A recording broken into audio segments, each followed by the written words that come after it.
सभी दर्शकों को नमस्कार। किसान भाइयों, विज्ञान की तरक्की के साथ साथ खेती में काफ़ी परिवर्तन आया और साथ ही साथ आई खेती की नई नई तकनीक और नए नए उपकरण।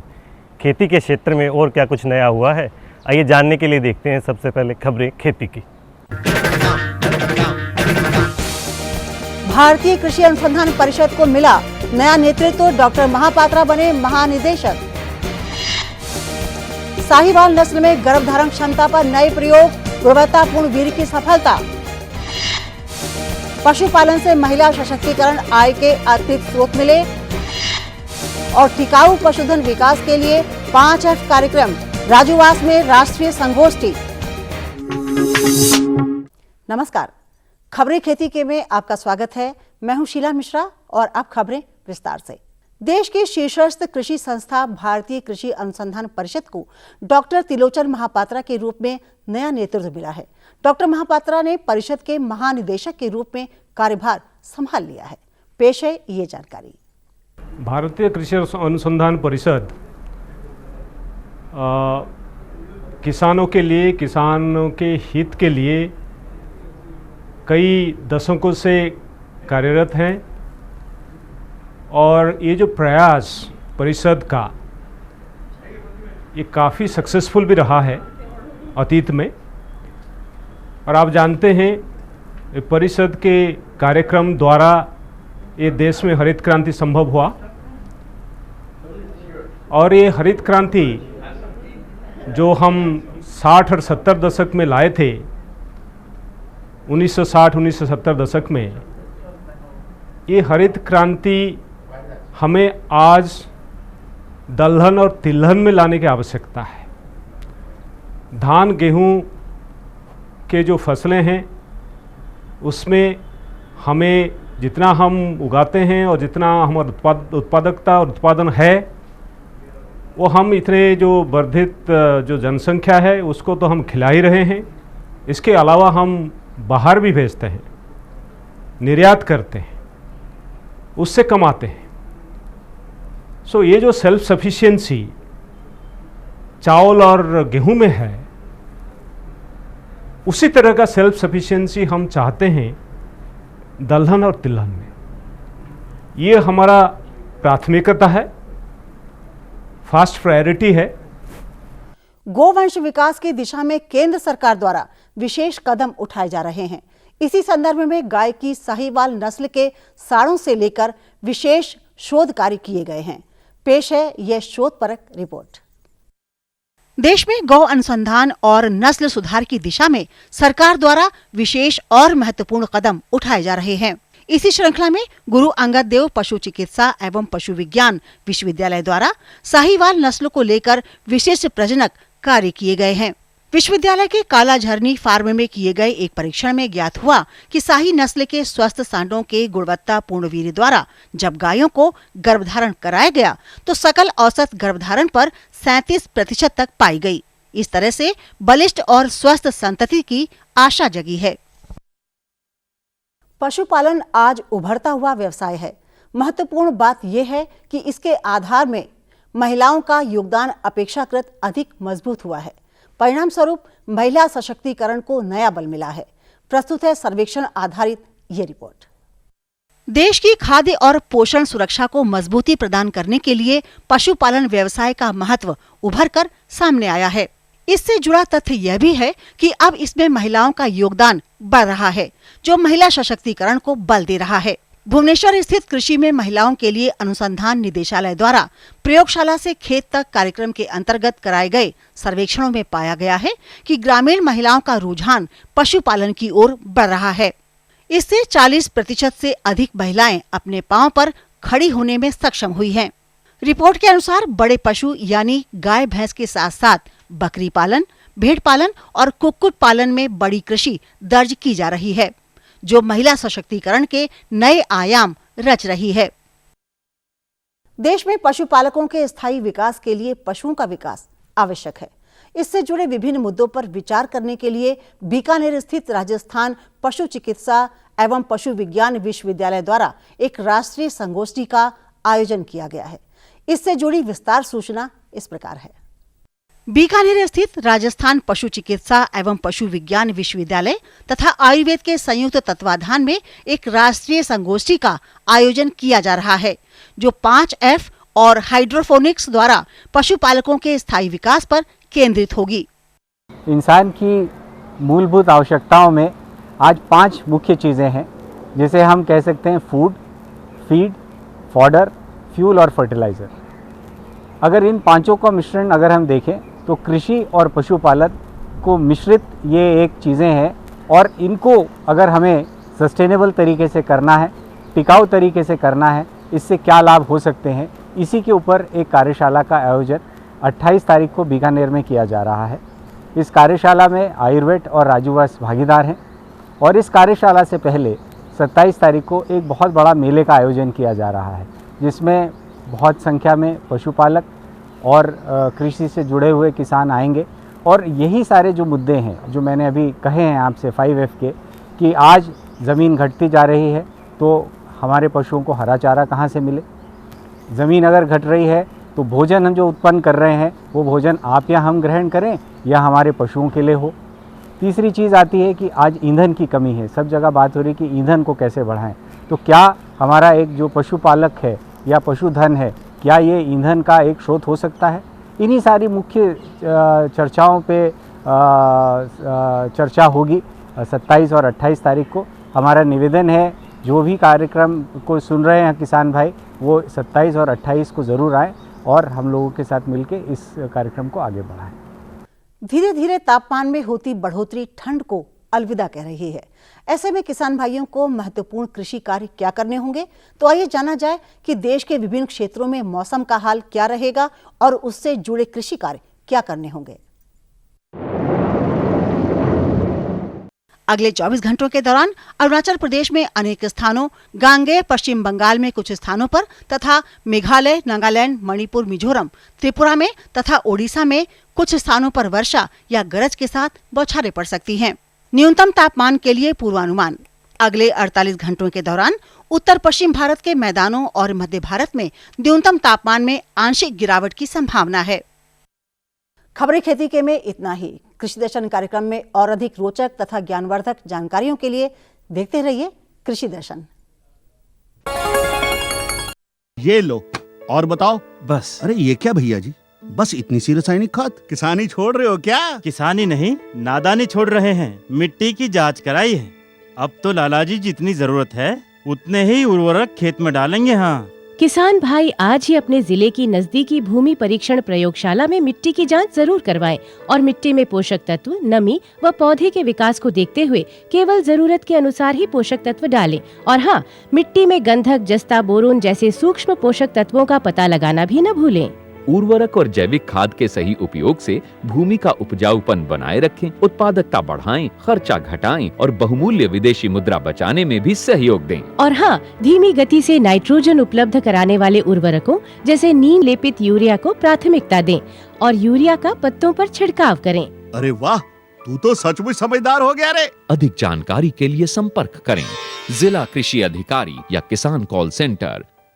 मुझे क्या सुनाना चाहते हो? जो सुनाओ मेरी सौतन को। किसको? अरे वही तुम्हारा मोबाइल फोन जिससे सुबह शाम दिन रात चिपके रहते थे और कहते थे किसान कॉल सेंटर से बातें हो रही हैं। अच्छा, ये बात है। हाँ, क्यों, क्या हुआ? अब बात नहीं होती क्या? अब तो झट से बात हो जाती है। ऐसा क्या? हाँ, अब तो ज्यादा लाइनें और खास तकनीक के कारण खेती के माहिरों से तुरंत बात हो जाती है। और अगर कभी लाइन व्यस्त हो तो अपनी समस्या फोन पर रिकॉर्ड करा दो, वहाँ से फोन आ जाता है और समस्या की हल का मैसेज भी आ जाता है। ये देखो आ गया। अरे वाह, इसका मतलब इंतजार की घड़ी अब खत्म। हाँ, तभी मैं सोचूं कि आजकल मुझ पर इतना प्यार क्यों आ रहा है। कृषि संबंधी समस्याओं का अपनी भाषा में तुरंत हल पाने के लिए पूरे भारत में किसी भी फोन से हेल्पलाइन नंबर पर संपर्क करें। किसानों का दोस्त किसान कॉल सेंटर। किसान भाइयों, बढ़ती हुई आबादी और शहरीकरण की वजह से जोत की ज़मीन धीरे धीरे कम होती जा रही है। तो ऐसे में पशुपालन भी किसानों की आमदनी का दूसरा साधन है और पशुओं से अधिक दूध उत्पादन लेने के लिए ज़रूरी है पशुओं की सही देखरेख और सही पशु पोषण प्रबंधन। तो सही पशु पोषण प्रबंधन किस प्रकार करें, आइए इस बारे में पूरी जानकारी लेते हैं हमारे कार्यक्रम में। नमस्कार किसान भाइयों, मेरा नाम डॉक्टर पीपी सिंह है। मैं कृषि विज्ञान केंद्र मुरैना में पशु चिकित्सा वैज्ञानिक के पद पर कार्यरत हूँ। आज मैं आपको पशुओं के पोषण प्रबंधन के बारे में जानकारी देना चाहूँगा। सबसे पहली और महत्वपूर्ण बात है कि यदि अपन डेयरी का व्यवसाय कर रहे हैं तो अपन ये जानते हैं कि डेयरी के व्यवसाय में लगभग 65 से 70% जो लागत आती है वो पशुओं के पोषण पे और खान पान पे आती है। तो यदि हमें पशुओं से समुचित आर्थिक लाभ प्राप्त करना है तो हमारा प्रयास ये होना चाहिए कि हम कैसे इस 60 से 65% लागत को कम करें और अपने दूध उत्पादन को बढ़ाएं, जिससे कि हमारी प्रति इकाई जो दुग्ध उत्पादन की लागत है वो कम की जा सके। तो इसके लिए अपने को कुछ बेसिक जानकारी होनी बहुत ज़रूरी है। जैसे पशुओं में जो पोषण है वो आपका 3 चीज़ों से मिलकर बना होता है, या मतलब पोषण में 3 चीज़ों का ध्यान रखना चाहिए। देखिए, एक तो सूखा चारा होता है, एक हरा चारा होता है, एक पशुओं के लिए दाना मिश्रण होता है। ये मुख्य चीज़ें होती हैं। तो यदि हम चारे की बात करें तो चारे में लगभग 2/3 अपना सूखा हरा चारा होता है और 1/3 सूखा चारा देना चाहिए। इसके अलावा यदि दाने की बात करें तो दाने में पशुओं को संतुलित दाना उपलब्ध कराने का प्रयास करना चाहिए। अब ये संतुलित दाना क्या होता है? संतुलित दाना वह दाना होता है जिसमें कि पशुओं की आवश्यकता अनुसार सभी पोषक तत्व निश्चित अनुपात में पाए जाते हैं और इसको खिलाने से पशु के जो आवश्यक पोषक तत्वों की पूर्ति होती रहती है। कई चीज़ें हैं संतुलित दाना। एक तो क्षेत्रवार अलग अलग होता है। जैसे अभी हमने मुरैना ज़िले में पशुओं पालक किसानों को खिलाने के लिए संतुलित दाने का एक मिश्रण बनाया था। उसमें पशु की आवश्यकता अनुसार लगभग 16 से 18% DCP या डाइजेस्टेबल क्रूड प्रोटीन थी और उसके अलावा 68 से 72% तक टोटल डाइजेस्टेबल न्यूट्रिएंट या कुल पचने योग्य पोषक तत्वों की मात्रा उपलब्ध थी। इसका संगठन निम्नानुसार रखा गया था। इसमें हमने बाजरा 18 किलो लिया था, गेहूं 20 किलो लिया था, सरसों की खली 32 किलो ली थी, चना चुनी 14 किलो लिया था, अरहर चुनी 12 किलो ली थी, विटामिन खनिज लवण मिश्रण 1 किलो लिया था और नमक 2 किलो लिया था। साथ ही हमने 1% चूना पाउडर का भी इसमें समावेश करवाया था। यदि हम इस प्रकार से दाना तैयार करके पशुओं को खिलाएंगे, खासकर मुरैना ज़िले की अगर बात करें, जो उपलब्ध पोषक पदार्थ हैं या उपलब्ध खाद्य पदार्थ हैं उनको लेके, तो इससे हम निश्चित रूप से ही एक संतुलित पोषक आहार जो मैंने अनुपात बताया उस अनुपात में अपन तैयार कर सकते हैं। अब रही बात कि इनको खिलाना किस प्रकार से है। देखिए, पशुओं में पोषण जो है वो निर्भर करता है पशु की जो फिजियोलॉजिकल अवस्था है वो है। मेरा मतलब कहने का यह है, यदि अपन बात करें भैंस में तो लगभग 4 से 5 क्विंटल वजन की यदि कोई भैंस है तो उसको खिलाने के लिए अपने को 1.5 से 2 किलोग्राम संतुलित दाने की आवश्यकता होती है बॉडी मेंटेनेंस के लिए या शारीरिक रख रखाव के लिए। मेरा कहने का मतलब ये है कि यदि पशु हमारा जिंदा है या मतलब जीवित पशु है तो उसको शरीर को चलाने के लिए ही लगभग 1.5 से 2 किलोग्राम संतुलित दाने की आवश्यकता होती है। इसके अलावा यदि बात करें, यदि हमारा पशु दूध उत्पादन में है तो उत्पादन के लिए भैंस में प्रति 2.5 लीटर दूध पर 1 किलोग्राम संतुलित दाने की आवश्यकता होती है। उदाहरण के तौर पर इसको ऐसे समझ सकते हैं, यदि हमारे पास 10 लीटर दूध उत्पादन वाली कोई भैंस है तो उसको 2 किलोग्राम दाना तो शरीर चलाने के लिए चाहिए और 2.5 लीटर दूध पे 1 किलो दाने के हिसाब से 4 किलो दाना प्रोडक्शन राशन या उत्पादन का दाना, कुल मिला के 6 किलो दाने को देने की आवश्यकता होती है। इसके अलावा जो सूखे चारे की बात करें, सामान्यतः एक भैंस लगभग 7 से 8 किलोग्राम भूसा एक दिन में या 24 घंटे में ग्रहण करती है। हालांकि इसमें थोड़ा बहुत वेरिएशन हो सकता है, लेकिन इसके अलावा अगर हरे चारे की बात करें तो 10 से 15 किलोग्राम बढ़िया क्वालिटी का हरा चारा अपने को उपलब्ध कराने का प्रयास करना चाहिए। इस प्रकार से यदि अपन कुल राशन की बात करें तो पशुओं को लगभग 8 किलोग्राम भूसा और 10 लीटर की भैंस को 6 किलोग्राम संतुलित दाना और 10 से 15 किलोग्राम बढ़िया क्वालिटी का हरा चारा अपने को वर्ष भर उपलब्ध कराने का प्रयास करना चाहिए या होना चाहिए। इसके अलावा यदि अपन गर्भावस्था की बात करें तो चूँकि अपन ये जानते हैं कि गर्भावस्था के आखिरी 3 महीने में बच्चे की बढ़वार बहुत तेज़ी से होती है, साथ ही जो पोषक तत्वों की आवश्यकता है वो मादा पशु को बहुत ज़्यादा रहती है। अतः उस अवस्था में अपने को ये करना चाहिए कि गर्भित पशु को 0.25 किलो से लेकर 1 किलोग्राम तक अतिरिक्त दाना देने की आवश्यकता होती है, उसका प्रयास अपने को करना चाहिए। यदि अपन देखें तो वास्तव में भैंसों में गर्भावस्था के आखिरी समय में सामान्यतः भैंसें दूध देना बंद कर देती हैं, तो उस समय अपना दूध का दाना बचने लगता है। इसके अलावा यदि अपन गाय की बात करें तो गाय में भी शरीर को चलाने के लिए या शारीरिक रखरखाव के लिए 1.5 से 2 किलोग्राम संतुलित दाने की आवश्यकता होती है। इसके अलावा यदि दूध की बात करें तो गाय के दूध में फैट परसेंटेज कम होती है, SNF या सॉलिड नॉट फैट की मात्रा भी कम होती है। मोटे रूप से समझें तो गाय का दूध भैंस के दूध की तुलना में कम गाढ़ा होता है, पतला होता है। तो गाय में प्रति 3.5 लीटर दूध पे 1 किलोग्राम संतुलित दाने की आवश्यकता होती है। यदि इस प्रकार से अपन बात करें तो 10 लीटर की अगर उदाहरण के लिए गाय लें तो उसमें लगभग 3 किलोग्राम 3.5 किलोग्राम दाना तो उत्पादन के लिए चाहिए, 2 किलोग्राम दाना शारीरिक रखरखाव के लिए चाहिए। तो गाय और भैंस के दूध में अगर बात करें तो यदि 10 लीटर की गाय और 10 लीटर की भैंस है तो उसमें लगभग 1 किलो दाने का अंतर रहता है। 1 किलो दाना भैंस के दूध में ज़्यादा लगेगा और गाय के दूध में कम लगेगा। इसी प्रकार से गर्भावस्था के आखिरी जो 3 महीने हैं उसमें भी गाय में भी अपने को 0.25 किलो से लेकर 1 किलो तक अतिरिक्त दाना देने की आवश्यकता होती है। हालांकि गाय में ये सामान्यतः देखा गया है कि कई बार गाय दूध नहीं छोड़ती हैं, मतलब दूध देना बंद नहीं करती हैं गर्भावस्था के आखिरी समय में। तो उस समय में अपने को ये ध्यान रखना है कि लगभग 60 दिन का ड्राई पीरियड या शुष्क काल गाय को उपलब्ध कराना चाहिए और गाय को हमको बार बार कम अंतराल पर दुग्ध दोहन या अन्य विधियों द्वारा दूध छुड़ा देना चाहिए या दूध उत्पादन उनसे लेना बंद कर देना चाहिए। इसी प्रकार से अगर दाने उसकी सूखे चारे और हरे चारे की बात करें तो गाय में लगभग सामान्यतः 6 किलोग्राम भूसा एक दिन में गाय खाती है और 10 से 15 किलोग्राम बढ़िया क्वालिटी का हरा चारा गाय को भी अपने को देना है। कुछ किसान भाइयों की ये शिकायत रहती है कि साहब हमारा दाना बहुत ज़्यादा हो रहा है और इसकी मात्रा इसकी लागत हमको ज़्यादा आ रही है।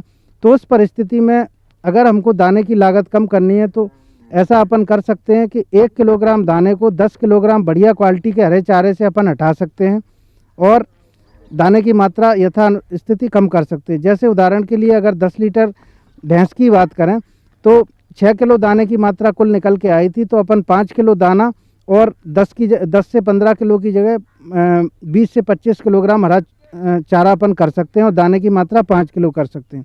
इसी प्रकार से यदि गाय में बात करें तो सेम तरीका गाय में भी अपना सकते हैं। मतलब गाय में भी अगर 5 किलो दाना निकल के आ रहा है अपना तो उसको 4 किलो दाना कर सकते हैं और 10 किलोग्राम बढ़िया क्वालिटी का हरा चारा अपन बढ़ा सकते हैं उसमें। इस प्रकार से अपन दाने की लागत कम कर सकते हैं। जहाँ तक किसान भाई ऐसे हैं कि जो कि ये संतुलित दाना नहीं बना सकते हैं या कोई असमर्थता है, कोई परेशानी है, तो उनके लिए सामान्यतः एक रिकमेंडेशन ये रहती है कि जो भी अपन अभी दाना पशु को खिला रहे हैं या दे रहे हैं उस दाने में 40 से 50 ग्राम विटामिन और खनिज लवण मिश्रण पशु प्रतिदिन के हिसाब से समावेश कर सकते हैं।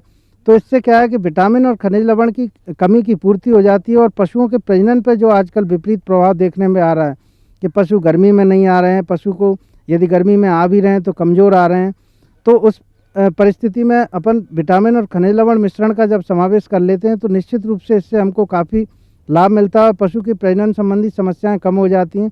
दूसरा, एक दूध टूटने की जो शिकायत रहती है, सामान्यतः किसान भाई अगर ग्वालियर चंबल अंचल की बात करें तो इसमें किसानों की ये शिकायत रहती है कि साहब हमारी भैंस या गाय 2 महीने तो दूध अच्छा दे रही है और 2 महीने के बाद एकदम से दूध उसका कम हो जाता है, आधा दूध रह जाता है। तो उस परिस्थिति में क्या है, विटामिन खनिज लवण की मिश्रण की कमी से काफ़ी लाभ होता है। तो अपन एक सामान्य पशु को 40 से 50 किलोग्राम विटामिन और खनिज लवण मिश्रण प्रतिदिन प्रति पशु के हिसाब से उसका समावेश कर सकते हैं और उससे अधिक दूध उत्पादन अपन प्राप्त कर सकते हैं। रही बात चारे की, मुरैना और चंबल अंचल में सामान्यतः किसान भाइयों से मैंने देखा है कि वो वर्ष भर हरा चारा पशुओं को उपलब्ध नहीं करवाते हैं। तो इसके लिए हमें ये प्रयास करने चाहिए पशुपालक भाइयों को कि वर्ष भर हरा चारा उपलब्ध कराने का प्रयास करें। इसके लिए अपने को एक चारा कैलेंडर बनाना पड़ेगा। उदाहरण के लिए यदि अपन रबी के मौसम में या सर्दी के मौसम में शुरुआत करें तो बरसीम की फसल अपन उगाएं। 15 अक्टूबर से 15 नवंबर के बीच में इसकी बुआई रहती है और 25 से 30 किलोग्राम प्रति हेक्टेयर की दर से इसकी बीज की दर रहती है। तो इसको अपन बरसीम की फसल को उगा सकते हैं और उगाने के बाद में करीब 55 से 60 दिन बाद इसकी पहली कटाई आती है। कटाई ले लें, उसके बाद में पानी लगा के हल्का सा यूरिया छिड़क दें और इसके बाद 25 से 30 दिन पर इसकी अगली कटाई आ जाती है। तो इस प्रकार से यदि अपन बरसीम की फसल उगा के चारे के रूप में उपयोग करेंगे तो इससे 4 से 5 कटाइयाँ ली जा सकती हैं। कटाइयों की संख्या बुआई के समय पर निर्भर करती है। यदि हम 15 अक्टूबर को बुआई कर देंगे तो 4-5 कटाई ले सकते हैं, और इसके बाद यदि लेट करेंगे तो उसी हिसाब से कटाइयों की संख्या कम हो जाती है। इस प्रकार से यदि अपन बरसीम का चारा लें तो लगभग 15 मार्च के आसपास तक अपन हरा चारा प्राप्त कर सकते हैं। उसके बाद बरसीम की फसल को बीज के लिए छोड़ दिया जाता है। अब 15 मार्च के बाद चारे की हमको समस्या होने लगती है, हरे चारे की। तो उसके लिए किसान भाई ऐसी प्लानिंग कर सकते हैं कि यदि हमें 1 बीघा खेत में चारा करना है तो आधे बीघा में तो अपन बरसीम की फसल करें, और आधा बीघा जो खाली जगह बची हुई है उस जगह में अपन गर्मी की फसल के रूप में हाइब्रिड ज्वार चरी और लोबिया की मिला के बुआई कर सकते हैं, और फिर इसकी मिला के कटाई कर सकते हैं।